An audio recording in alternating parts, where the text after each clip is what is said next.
Okay, this is the garage door operator video, and I might even work the gate if I can find a remote control for that, but that gate's outside of the scope of this inspection.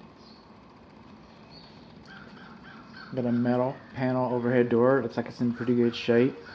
I've seen the other side. The optic sensors are no farther from the ground, no farther from the floor than 6 inches. That's a good thing. However, these control wires are supposed to be held in place with insulated staples, and they were not. Then, on the bottom corners, whether it's stairs, bricks, shingles, or panel doors, the first one is the bottom one and the last one's the top one. And on the bottom corners of the first panel, the bottom panel, there should be spring tension notices. I call them pinch notices. We don't have those. We do have a pull handle. That's a good thing. I would have called that. Another thing we're supposed to have inside of this door is a warning notice. A warning notice like this one right here. But we don't have one on the door. Now the control button is not supposed to be any farther from the threshold than 5 feet, so little hands can't get up. So this is too close. This is not properly secured. When this home was built, GFCI was not required on the garage, so we do not have GFCI for the door opener, and we're also missing our cover plate. We do have our pull handle, and we have our courtesy light. I guess we'll see if the other one's working. Now, in my inspection agreement and the inspection agreement that's posted on the website, and in my report, it all says that I do not do block tests for the safety reverse. I'm going to do an optical sensor test. That's how I do it. Do no harm. I have instructions baked into the report. If you want to do a block test, by all means, it's important. So I encourage you to do that. But I also encourage you to be safe and don't mess anything up. Don't ruin your door. But this is how we do it.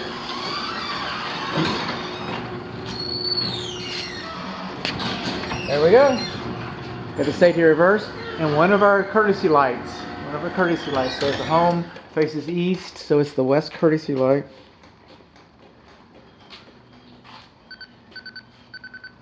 West courtesy light was inoperable. Okay, bonus round. Well, Inspector Theater, I apologize in advance.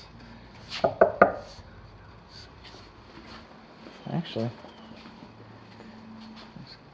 kind of checking the fire blocking here, because that's what this is about. So it's kind of got my thinking up. This is the garage pedestrian door. It's kind of tore up right there where a dog's been chewing on it or whatever, and the threshold gasket is torn right there. But this is what it is, Inspector. I apologize. Boomer humor. Can I come in? Come on in, Mr. Fire. The door's open for you. You always make me feel so warm and welcome. No, you're supposed to have a spring on this. Oh, code didn't require that. No, you're supposed to have a spring on that. Well, the local code, no, you're supposed to have a spring on this. It closes all the time. Do you know what a nuisance that is? It's a pain in the wazoo. You're trying to carry your groceries in and the door closes all the time. I get all that. But most of the things we care about are on the other side of that door. All of our retirement funds and our birth certificates and marriage licenses and IRS paperwork, all of our jewelry and our artwork and collectibles, our children, pets, and friends, not necessarily in that order, family. Everything we care most about is on this side of the door, so this should always close so that there is, God forbid, if there is a fire, then it takes a while for the fire to get through the door. It doesn't just walk right on through. Now this one, see this window? That window just blow out. That window compromises the fire blocking. And I'm not real, jury's out on these shelves. The jury's out on these shelves. I think they compromise the fire blocking as well. So that's the bonus round. So what do we learn? Control switch is too low. Oh man.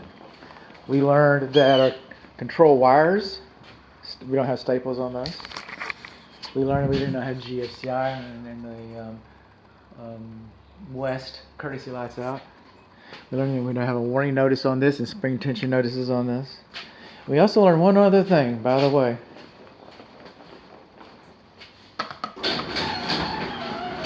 One other thing. Oh, looky here. We're going to do the gate. See this manual door lock? If you lock this door, and then somebody comes home and they pushes their button, or they do the combination on the outside, this will yank your door around. It'll bend it and damage your door. That door lock should have been decommissioned. That door lock should have been decommissioned. And I got a remote control here. It says gate. Okay. Like the door. Well, actually, that wasn't within the scope of the inspection. It was just a bonus round for this video. This gate is beyond the scope of this inspection.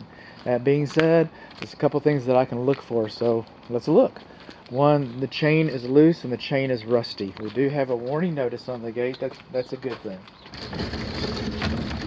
Sounds nice and quiet. Operation looks good.